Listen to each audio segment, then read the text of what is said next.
And now, RSM, the Ram Sports Magazine Show.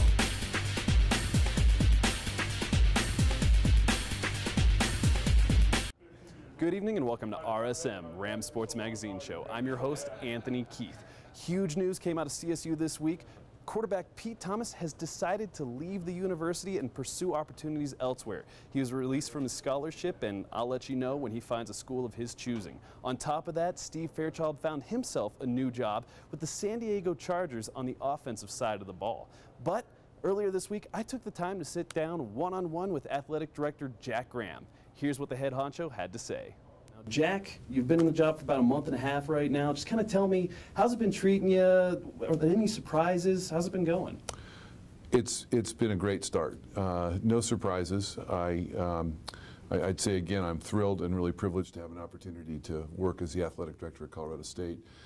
And I say I'm not surprised in the sense that I had a good sense of what the opportunities are at in the Colorado State Athletic Department.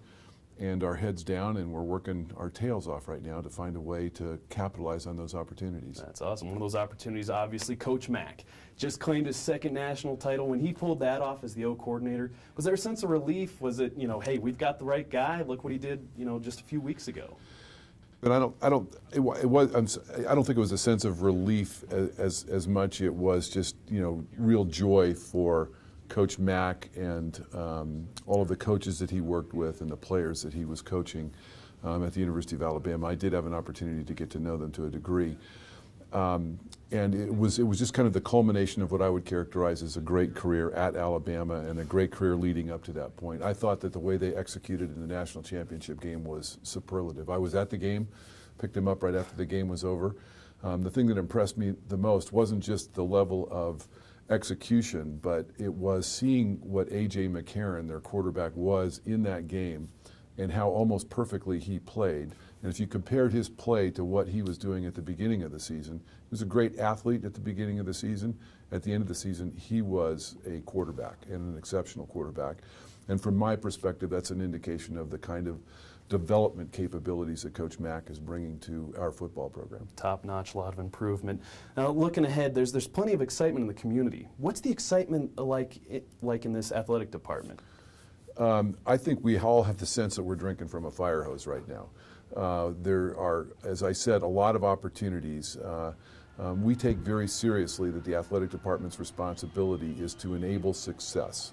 It's not our job to play football, play basketball, play volleyball, or to hit a golf ball. We are here to give the coaches and the players, the athletes, all of the resources that they need to enable them to perform at a level of exception. We want them to be able to say that they represent excellence. This is an outstanding university, make no bones about it. The academic experiences and the research capabilities that exist in this institution are second to none. And our athletics have to match that. So to the degree that we don't match that level of exceptional performance, we're letting the university down. And so it's our job to make certain that the resources are there for our athletes to perform at that level. One of those resources, it's a huge topic in the community, the new stadium, and there's been a lot of talk about parking on campus location. I mean, there's so many different topics that need to be covered. I'm just wondering, where are you in the proposal process? We have worked very hard for the last, I would say for the last month plus, 4 or 5 weeks, at defining a process. And the process is now well defined. And at the center of that process is ensuring that we've got a very transparent project management plan and process in place. We'll have our first public advisory committee meeting on February 3rd. That's a Friday evening.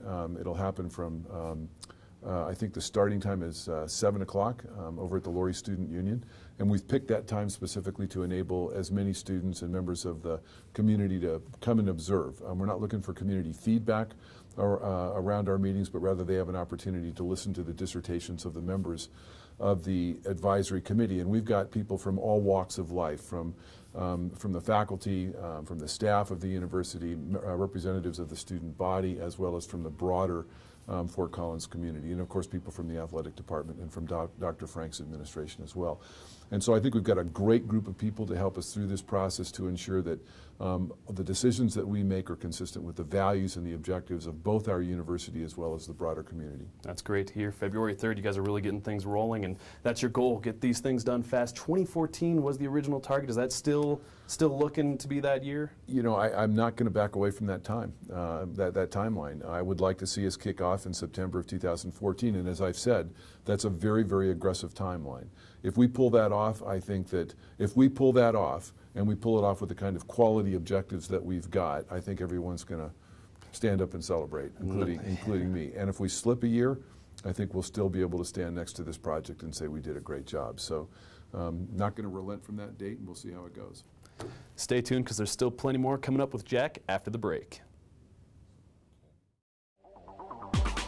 You are watching RSM, the Rams Sports Magazine Show on Northern Colorado 5.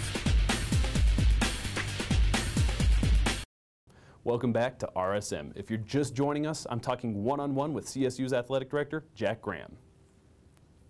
Talk to me, you're a former player. What does a football team mean to a school as a whole, a university as a whole? I think it means an enormous amount. And I've been asked that question numerous times, and you know, I think that it is true, whether it's right or wrong, that the football team, the basketball team as well, both men's and women's basketball team, and to a significant degree our women's volleyball team, we send a signal to the rest of the world about the quality of our university. And I think that a good analogy is that in many respects we're the front porch. And if we've got a front porch which is spacious and it's clean and it's well painted, we've got flowers planted out front, it looks really appealing.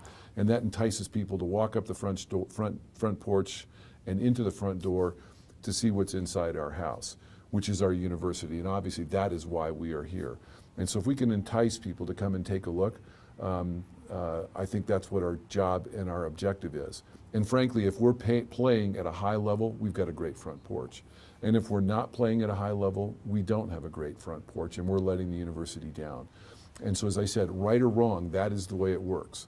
You know, Penn State University, I know there's lots of bad analogies around what has happened at Penn State in the last 6 months, and I'm horrified by those events as well.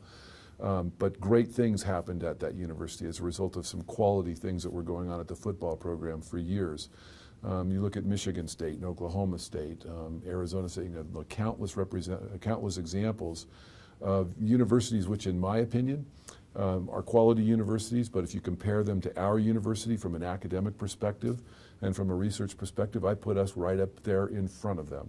And that's a well-kept secret, and it's our job to change that. Share that secret with the world. And I mean, coming into this job, the volleyball program obviously top-notch. The basketball team is doing amazing right now under the leadership of Tim Miles. How nice is that coming in outside of the football team, having programs like the golf team that there are countless times they're in the NCAA tournament? Well, that's exactly the aspirations that we have for the entire athletic department.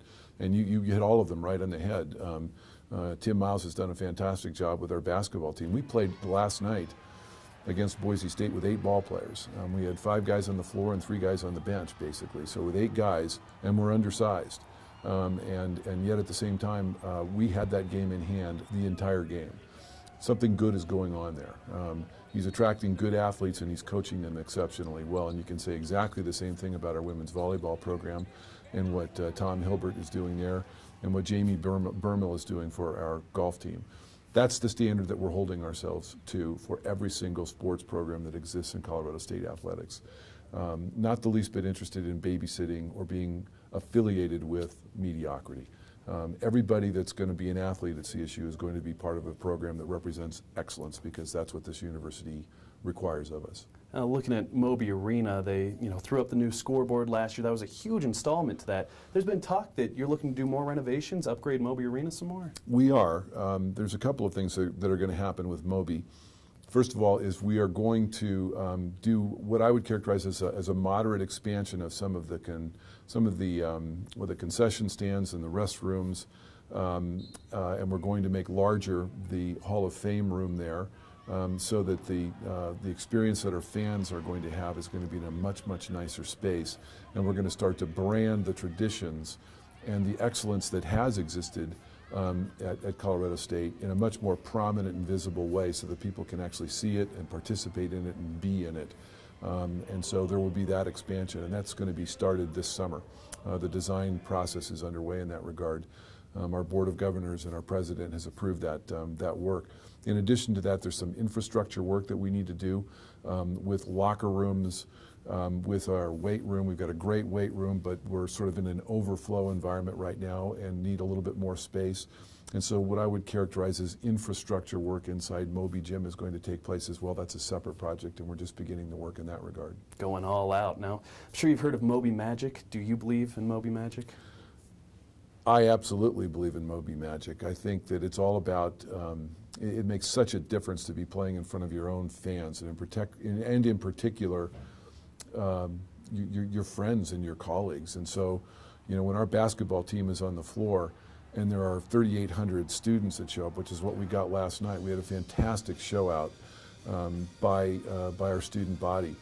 And they made a huge difference last night. We had some great plays. Green slammed the ball a couple of times, and the student body just erupted with appreciation and with excitement about what was going on the floor.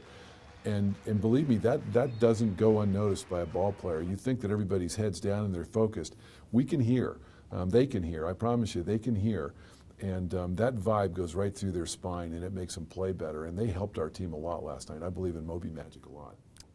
I don't go anywhere just yet. I've still got plenty more coming up with the athletic director. Stay tuned. You're watching RSM, the Ram Sports Magazine Show on Northern Colorado 5. Welcome back to Ram Sports Magazine Show. If you're just joining us, I'm still talking one-on-one with CSU's athletic director, Jack Graham. Another advantage to you being the athletic director, a former player at this school, do you have a relationship with the student athletes that maybe goes beyond what a non-athlete? You know, I don't know. I may or I may not. You know, this is the first time I've ever been an athletic director, and I haven't known very many athletic directors or how they've done their jobs. I do take very personally my responsibility to lead the athletic department. That includes the student athletes. You know, the coaches are accountable to me, and the players are accountable to them. But ultimately, those players are in my food chain, so to speak. And so I want the players to know that. I want them to know that I'm here to help them in any way I can. And I'm also kind of a vice principal. And any player that steps out of line, that embarrasses this university, and I really don't want those kinds of events to take place, but it does happen from time to time. When that does take place, those athletes are going to sit down with me, and we're going to talk about what happened. They're going to understand what they've done to the reputation of this university, and they're going to be held accountable for their behavior, and it won't be tolerated. My expectation is that if you're an athlete at Colorado State University, you are the front porch, you are the face of this university, and my expectation is that you're going to represent us well. Well, that's the way it should be. Now, there's plenty of goals in place right now, but there's a lot of people in the community right now, naysayers. What do you have to say to them about these goals you've put in place? I really don't care. You know, they can be naysayers. They get to have their opinion. That's not the way I live life. That's not the way athletes live their lives. Negativity doesn't do much in terms of building things and moving things in a positive direction. When people don't agree with me and they have differing views, that's a different conversation. I mean, I welcome that kind of a conversation because it just makes us question ourselves and makes us more disciplined and think better. But people who are just generally negative about things, frankly, I don't have much time for them. I love hearing that. Now, we've all heard the dream, the plans. I want to know, what's your nightmare? What if things don't go the way as planned? Is there a backup plan? You know, that's a good question. I don't plan for failure, to be perfectly honest with you. That said, I think that what can go wrong, what keeps me awake at night, what I think about the most, is can we really, in fact, recapture our fan base? Can we get our students, you know, truly motivated and behind Colorado State athletics? Can we get our fans truly behind Colorado State athletics? our job, my job, our job here in the athletic department is to fill seats. It's to get, we've got a really, really good basketball team. Our men's basketball team is very, very good. They're picked to be right now a 14th seed in the NCAA tournament, ranked 22nd in the RPI right now. Got a good team, and we're not filling up Moby. Our students are showing up, but we're not selling 8,700 tickets, and that's how many tickets that we have to sell. It's my job to figure out why that's true, and then to solve that problem and get 8,700 people in Moby Auditorium every single time we play. And so my ask of our fans and of our students is show up. I mean, if you're aligned with what we're trying to accomplish with Colorado State athletics, we need your help. We need you to show up and be part of the solution and not just an observer. We need you to buy tickets and help. And that's probably the most important thing on my mind. Definitely. I mean, there are 2 sellouts last year during conference play. Hopefully we can get more than 2 this year. But my question is, as far as getting those seats filled, it takes a lot of pride. And there is plenty of pride around this campus. What's your pride in this athletic department, in all the teams? Well, I think it's just, when you go to Colorado State University and you have an opportunity to wear the green and gold and a helmet that's got the horns on it, somehow or other it gets into your DNA. And it's the quality around this campus and this university really does change you. It alters you. And it makes you very, very appreciative. So I love the Ram logo and all that it represents. And I think as much as anything, I want to see us perform at that level. I don't want to just have a cool logo and a great university. I want to see our athletics perform at that level as well, so that we can transform that pride into real results. And I think that's what I'm driven to accomplish. Hitting on that Ram logo and what it means, what are some of those characteristics that when you look at that logo jump out at you? What it means to me, I had that conversation with my wife the other night actually, that for whatever reason that logo just resonates in me. And when I see that logo, I see a very, very quiet, self-confident strength in that animal. You look at the eyes, and the eyes are just very focused and penetrating. The face is neither, it's almost a Mona Lisa kind of a face. It's not smiling, it's not angry, it's just focused, it's stern. It looks like it's something that can get a job done and get it done very, very well.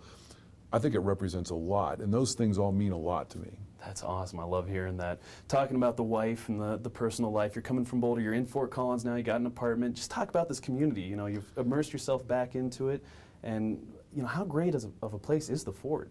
It is a spectacular place.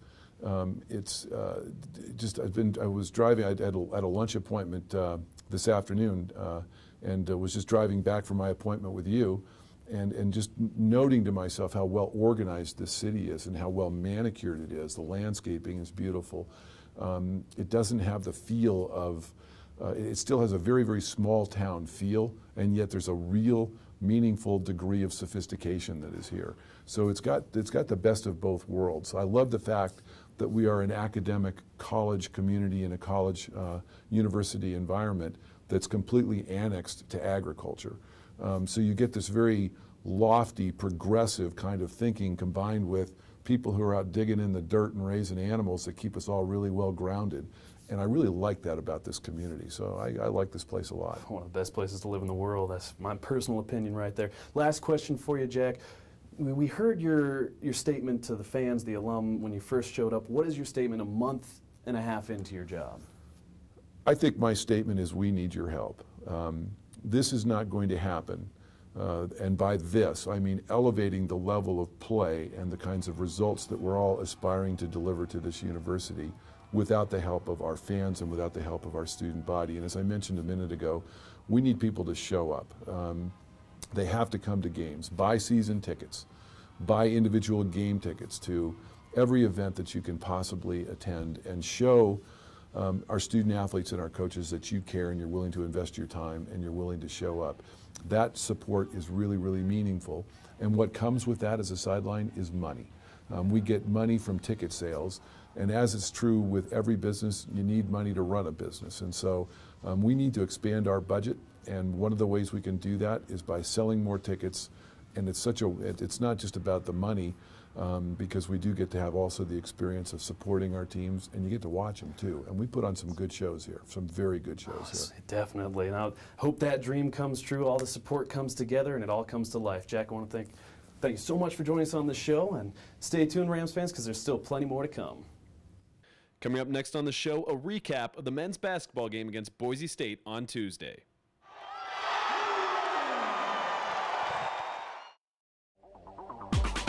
You are watching RSM, the Rams Sports Magazine Show on Northern Colorado 5. Welcome back to Rams Sports Magazine Show. The CSU men's basketball team is currently on an 8-game winning streak. They're 2-0 in conference play after taking down the new Mountain West Conference rival, Boise State. I want to take this time right now to highlight that game and get some post-game reactions from players and head coach Tim Miles. The Rams got things started from downtown. Dorian Green with a 3, Rams go up 3-2 and held the lead for the rest of the game. Then Greg Smith from beyond the arc, 6-4 Rams. After a few free throws, we have Greg again for another 3. 11-4 Rams, and we're just getting started. This team was putting down the 3 ball like no other. Another one by Jesse Carr, Rams up 14-4. They ended the first half shooting 87.5% from 3-point range. They were up 34-23 entering the second. Dorian Green provided the spark with dunks. This one at the end of the first. This second one in the second half to put the Rams up 50-37. But this last one with the no-look back to Will Bell, who jams it in there like there's no tomorrow. Rammies go on to win 66-55. Green ended the game with 20 points and 6 rebounds. He credits his play to his energy. It was good. I thought my second one was pretty good until I passed it back to Will, and he showed me how you're really supposed to dunk it. So, just energy plays. I just was feeling good tonight and had high energy, and just got out there and kind of surprised myself and just dunked it. The men's team hope to improve their winning streak to 9 games this Saturday on the road. As for the women's team, they'll be at home in Moby this Saturday, continuing conference play. I'll have a recap of that game for you next week. But that's all the time I have for you tonight. Catch you later, Rams fans.